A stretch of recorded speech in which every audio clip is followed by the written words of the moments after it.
أعوذ بالله من الشيطان الرجيم بسم الله الرحمن الرحيم أفحسب الذين كفروا أن يتخذوا عبادي من دوني أولياء إنا اعتدنا جہنم للکافرین نزلا۔ کیا پھر بھی جن لوگوں نے کفر کیا ہے ان کا خیال یہی ہے کہ مجھ کو چھوڑ کر میرے بندوں کو اپنا کارساز بنا لیں؟ ہم نے بھی کفر کرنے والوں کی مہمانی کے لیے دوزخ کو تیار کر رکھا ہے۔ قل هل ننبئکم بالاخسرین اعمالا، آپ کہہ دیجئے کیا ہم تمہیں بتا دیں کہ عمل کے اعتبار سے سب سے زیادہ خسارہ میں کون ہے؟ الذین ضل سعیهم فی الحیاة الدنیا وهم يحسبون انهم يحسنون صنعا، وہ لوگ جن کی دنیاوی زندگی کی تمام کوششیں بیکار ہو گئیں اور وہ سمجھتے رہے کہ وہ بڑے اچھے کام کر رہے ہیں۔ اولئک الذین کفروا بآیات ربهم ولقائه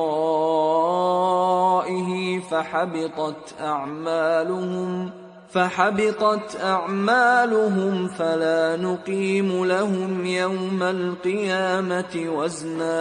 یہ وہ لوگ ہیں جو اپنے پروردگار کی نشانیوں کا اور اس کی ملاقات کا انکار کرتے رہے، اس لیے ان کے سارے کام اکارت ہو کر رہ گئے، لہذا قیامت کے دن ہم ان کے لیے کوئی وزن قائم نہیں کریں گے۔ ذلك جزاؤهم جہنم بما كفروا واتخذوا آیاتی ورسلی ہزوا۔ یہی ان کا بدلہ ہے، یعنی دوزخ، اس لیے کہ انہوں نے کفر کیا تھا اور میری باتوں کا اور میرے رسولوں کا مذاق اڑایا تھا۔ ان الذين آمنوا وعملوا الصالحات كانت لهم جنات الفردوس نزلا۔ بے شک جو لوگ ایمان لائے اور نیک عمل کیے ان کی مہمان نوازی کے لیے فردوس کے باغات ہوں گے، خالدین فیہا لا یبغون عنہا حولا، وہ ہمیشہ اسی میں رہا کریں گے، وہ وہاں سے کہیں اور جانا نہیں چاہیں گے۔ یہ جو ترجمہ ہم نے پیش کیا سورہ کہف سے پیش کیا۔ سورہ کہف چند نوجوانوں کے بارے میں ہے جو مشرکانہ ماحول میں تھے، کفریہ ماحول میں، اور وقت کا سلطان، بادشاہ اور حاکم ان کو شرک کرنے کے لیے مجبور کر رہا تھا اور انہیں کفر کے لیے مجبور کر رہا تھا کہ وہ شرک اور کفر کرے اور توحید کو چھوڑ دیں۔ تو ان لوگوں نے حاکم وقت کی بات کو نہیں مانا اور حاکم توحید پر قائم رہے اور بہت ہی قوت کے ساتھ توحید کی بات کو حاکم کے سامنے پیش کیا۔ جب قوت کے ساتھ حاکم کے ساتھ اپنی باتوں کو پیش کیا تو کافر انصاف، نیائے اور لاجک کا دشمن ہوتا ہے۔ جو اللہ کا باغی، اللہ کا نافرمان ہو، وہ انسان کی کیسے بات اور منطق کو مان سکتا ہے؟ کافر کے کھوپڑی میں شیطان بیٹھا ہوتا ہے اور ابلیس بیٹھا ہوتا ہے، تو وہ عداوت اور دشمنی پر آمادہ ہو گیا اور ان کو تعزیر، سزا دینے کے لیے کرنے لگا۔ تو پھر ایسی صورت میں وہ اپنی حفاظت اور بچاؤ کے لیے ایک غار میں چلے گئے اور وہاں وہ بہت دنوں تک رہے۔ سورہ کہف میں ان کے بارے میں خاص طور پر بیان ہوا ہے۔ رسول اللہ صلی اللہ علیہ وسلم نے فرمایا، سورہ کہف کی شروع کی آیتیں پڑھا کرو دوسری روایت میں سورہ کہف کے آخر کی آیتیں پڑھا کرو۔ جو ان کے سامنے مشکل حالات تھے، سب طرف حکومت اور دوسری چیزوں کا تھا، پہرا تھا، راستے بند تھے، ایمان کو بچانا مشکل تھا، تو ان کا واقعہ بیان ہوا۔ دجال کا جب دور شروع ہوگا تو دجال کے دور میں بھی اسی طرح کے حالات ہوں گے کہ اچھوں کو اپنا ایمان بچانا مشکل ہوگا، روٹی کھانا پانی ان چیزوں کی بھی لوگ محتاج ہو جائیں گے اور مفلس ہو جائیں گے اور ان کی ضروریات پوری نہیں ہو پائیں گی۔ ایمان کا سودا ہو جائے گا کھانا کے لیے، پانی پینے کے لیے۔ جو ایمان والے ہوں گے، مضبوط ہوں گے، ان کی ایمان کی حفاظت کس طرح سے ہوگی کہ وہ کٹ جائیں گے لیکن اپنے ایمان کا سودا نہیں کریں گے۔ رسول اللہ صلی اللہ علیہ وسلم نے فرمایا جو سورہ کہف کی شروع کی آیتیں اور آخر کی آیتیں پڑھتا رہتا ہے، جب دجال کا فتنہ ظاہر ہوگا تو دجال کے فتنے سے محفوظ رہے گا، جس طرح یہ نوجوان محفوظ رہے دجال اس حکومت کے فتنے سے۔ آج کے جو حالات ہیں یہ دجالی دور چل رہا ہے، دجال کا کنٹرول کھانے پانی ان تمام چیزوں پر ہوگا، زندگی کی بنیادی چیزوں پر دجال کا کنٹرول ہوگا۔ جو اس کی بات مانے گا اس کے لیے آسائش اور آرام اور سہولیات کی چیزیں ہوں گی، جو اس کی باتوں کا انکار کریں گے ان کے لیے بہت ساری مشکلات، بہت ساری پریشانیاں پیدا ہوں گی۔ دجالی نظام اور دجال کس طرح پوری دنیا پہ کنٹرول کر لے گا، اللہ کے نبی صلی اللہ علیہ وسلم جس وقت فرما رہے تھے اس وقت سمجھنا مشکل تھا، لیکن یہ کووڈ-19 کا جب معاملہ چلا تو اس کو دیکھ کر کے ہم سمجھ سکتے ہیں کہ پوری دنیا پر دجال کا کس طرح سے کنٹرول ہوگا۔ تو ہم لوگ سورہ کہف کی شروع کی آیتیں اور آخر کی آیتیں روزانہ پڑھ لیا کریں، اس سے دجال کے فتنے سے محفوظ رہیں گے۔ یہ جو ہمارے سامنے حالات ہیں یہ حالات بھی دجالی فتنے کا ہی ایک حصہ ہیں، تو دجالی فتنے سے بچنے کے لیے سورہ کہف کی شروع کی 10 آیت اور آخر کی 10 آیتیں پڑھا کریں۔ اس میں ایک اور اہم بات یہ ہے کہ جب حکومت وقت نے ان کے ساتھ ظلم و زیادتی کرنی چاہی تو وہ لوگ چھپ گئے جا کر کے۔ یہاں ایک اہم بات سمجھنے کی یہ ہے کہ ہر موقع پر جواب دینا یہی جیت نہیں ہوتی ہے، کسی موقع پر آپ خاموش ہو جائیں، چپ ہو جائیں، یہ بھی ایک جواب ہوا کرتا ہے۔ ابھی جو حالات ہمارے سامنے ہیں اسی دجالی فتنے کا تسلسل ہے اور حصہ ہے۔ ہماری طرف سے اہل ایمان کی طرف سے کسی بھی مذہب کسی بھی سمدائے کے خلاف کوئی نگیٹو ریمارک نہیں جاتا ہے اور کوئی ایسی بات نہیں کی جاتی ہے۔ اب لوگ چاہتے ہیں، دجالی اور شیطانی طبقے چاہتے ہیں کہ کسی طرح سے اہل ایمان اگر ہو جائیں، مشتعل ہو جائیں، اریٹیڈ ہو جائیں اور اس بہانے سے ان کی عزت آبرو کو، ان کے جان و مال کو، ان کی دکانوں کو، ان کو مکانوں کو منہدم و نقصان پہنچایا جائے۔ تو اس طرح کے معاملات اور حالات پیدا کیے جاتے ہیں۔ تو معاملہ یہ ہے کہ ہم ایسے موقع پر اگر خاموش ہو جائیں، تھوڑا برداشت کر لیں تو یہ بھی ہماری جیت ہے۔ اشتعال میں آ کر کے کچھ آگے کارروائی کریں گے تو مزید ان کو، دشمنوں کو، کفار کو موقع ملے گا۔ نیاں اور انصاف کے دشمن دن کے اجالے میں نا انصافی کرتے ہیں۔ ہاں، جو لوگ دوسرے شہروں میں، خاص طور پر کیپٹل سٹیز میں بیٹھے ہوئے ہیں، ان کی ذمہ داری کہ مظلوموں کے لیے آواز اٹھائیں، ان کے حق میں آواز بلند کریں۔ لوگ علماء کی طرف بہت امید لگا کر کے دیکھتے ہیں، تو علماء بیچارے دین اور ایمان کی حفاظت کے لیے لگے ہوئے ہیں، بھوکے پیاسے رہ کر کے دین اور ایمان کا کام کر رہے ہیں، تعلیم بچوں کو دے رہے ہیں۔ لاک ڈاؤن میں مدرسے اسکول بند تھے، تنخواہیں علماء کو نہیں ملی۔ غیرت مند ہوتے علماء جو بڑے مدرسوں میں پڑھاتے، بڑی کتابیں پڑھاتے، کسی کے سامنے کہہ بھی نہیں سکتے، پھر بھی وہ دین کی خدمت کر رہے ہیں۔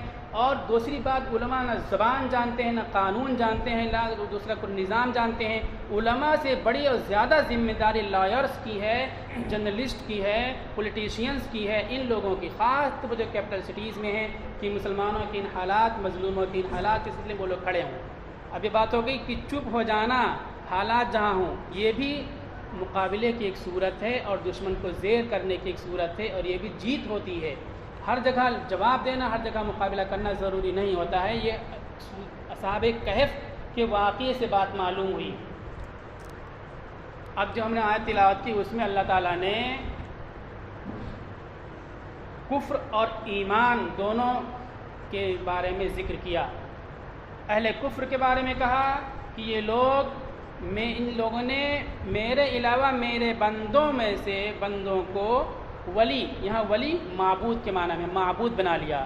عیسائیوں نے حضرت عیسیٰ علیہ السلام کو بنا لیا، ایک خدا اور حضرت مریم علیہ السلام کو بنا لیا، یہودیوں نے عزیر علیہ السلام کو خدا بنا لیا، اسی طرح بہت سے لوگوں نے اللہ کے نیک بندوں کو خدا بنا لیا، اور جو دعوت دینے آئے تھے توحید کی، ان کے توحید کی دعوت کو چھوڑ کر کے انہی کو پوجنے لگے۔ تو اللہ تعالیٰ کہتے ہیں کہ ایسے لوگوں کے لیے ہم نے دوزخ تیار کر رکھا ہے مہمانی کے لیے، ہم دوزخ میں ان کی مہمانی، ان کی میزبانی ہوگی۔ میزبانی مہمانی یہ جملہ بہت اچھا ہے، لیکن کہیں توہین کے لیے اور تذلیل کے لیے بھی بولا جاتا ہے کہ ابھی مہمانی اب ہوگی، ان کی مطلب سزا ہوگی ایسے لوگوں کو۔ آپ ان سے کہہ دیجئے کہ ہم تم کو بتلائیں جن جو اعمال کے لحاظ سے سب سے زیادہ گھاٹے میں ہیں، اعمال کے لحاظ سے وہ لوگ جن کی محنتیں دنیا میں، جن کی کوششیں دنیا میں بالکل ضائع ہو گئیں اور وہ سمجھتے ہیں کہ وہ اچھا کر رہے ہیں۔ بہت سے جو ایمان والے نہیں ہیں، غیر اللہ کی پرستش کرتے ہیں، بہت سا نیک کام کرتے ہیں وہ لوگ، اور وہ سمجھتے ہیں کہ یہ نیک کام ہے، اور دیکھنے میں واقعی وہ نیک کام ہے۔ مثلا مسافروں کو پانی پلانا، علاج معالجہ کا انتظام کرنا، مریضوں کے لیے دواؤں کا بندوبست کرنا، پھل فروٹ کا انتظام کرنا، یہ سب نیک کام ہے۔ تو وہ چونکہ ان کا اللہ پر یقین نہیں ہے، اللہ سے ملاقات کا یقین نہیں ہے، اس لیے آخرت میں ان لوگوں کے اس نیک کام کا اجر اور ثواب نہیں ملے گا، دنیا میں صرف ملے گا، آخرت میں کوئی اجر نہیں ہے۔ اللہ تعالیٰ بتلانا چاہتے ہیں یہ سب کام جو میں نے ذکر کیا ہم لوگوں کا تھا، اہل ایمان کا تھا کہ مسافروں کے لیے پانی پینے کا انتظام کریں، مریضوں کے لیے کھانے پینے کا انتظام کریں، اسپتالوں میں پھل فروٹ لے کے پہنچیں، جیلوں میں پہنچیں، قیدیوں کے انتظام کریں۔ دوسری قومیں کرتی ہیں نیک کام ہے یہ تو دنیا میں ان کو اس کا اجر ملے گا، لیکن آخرت میں کوئی اجر نہیں ملے گا۔ پانی کے سلسلے میں دیکھیں، میں بار بار اس لیے بولتا ہوں، ٹرینوں میں بس اسٹیشن پہ دیکھیں، سب جگہ دوسری قوم کے لوگ مسافروں کو پانی پلاتے ہیں، لیکن اہل ایمان نظر نہیں آتے ہیں۔ یہ ہم لوگوں کا کام تھا۔ وہ سمجھتے ہیں کہ اچھا کر رہے ہیں تو دیکھنے میں بھی اچھا لگ رہا ہے، لیکن آخرت میں کوئی ثواب نہیں ہے، کیونکہ اللہ تعالیٰ کہتے ہیں انہوں نے اپنے پروردگار کی آیتوں کا انکار کیا اور اللہ سے ملنے کا انکار کیا۔ جب آخرت پر ان کا یقین نہیں ہے تو آخرت میں کا ثواب ان کو کیوں ملے گا؟ دنیا ہی کے لیے سب کچھ کرتے ہیں، تو ان کے سارے اعمال ضائع ہو گئے۔ ان کے لیے قیامت کے دن وزن اور میزان نہیں قائم ہوگا، یعنی اللہ کی عدالت لگے گی، نیکی کیا ہوگا تو اس کے مطابق ثواب، اور جزا برائی کیا ہوگا اس کے مطابق سزا کا فیصلہ ہوگا۔ لیکن جو کافر ہے، اللہ کا انکار کرنے والا ہے، اس کے لیے میدان محشر میں میزان نہیں لگے گا، سیدھا اس کے لیے دوزخ کا فیصلہ ہوگا۔ اس لیے ہمیں اپنے ایمان کو بار بار ٹٹولتے رہنا چاہیے کہ کیا ہمیں اللہ سے ملنے کا یقین ہے۔ اگر ہمارے دل میں اللہ سے ملنے کا یقین نہیں ہے تو ہمارا بھی ایمان ختم ہے، اور آخرت میں ہمارے لیے بھی میزان نہیں قائم ہوگا، کتنی بھی نیکیاں کر لیں۔ اللہ تعالیٰ کہتا ہے ایسا کیوں ہوگا؟ یہ اس لیے جہنم ان کا بدلہ ہوگا کہ انہوں نے انکار کیا ہماری کتاب کا، ہمارے نبیوں کا، واتخذوا آیاتی ورسلی ہزوا، اور انہوں نے بنا لیا ہماری نشان، ہماری آیتوں کو اور ہمارے نبی کو مذاق اڑاتے تھے وہ لوگ، اس لیے سزا ملے گی۔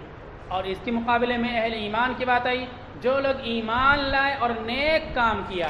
ایمان ماشاءاللہ ہم لوگوں کا ہے، ہندوستانی مسلمانوں کا ایمان بہت اچھا ہے، ہر چیز میں ان کا ایمان نظر آتا ہے، لیکن عمل میں یہاں کے لوگ کوتاہی کرتے ہیں۔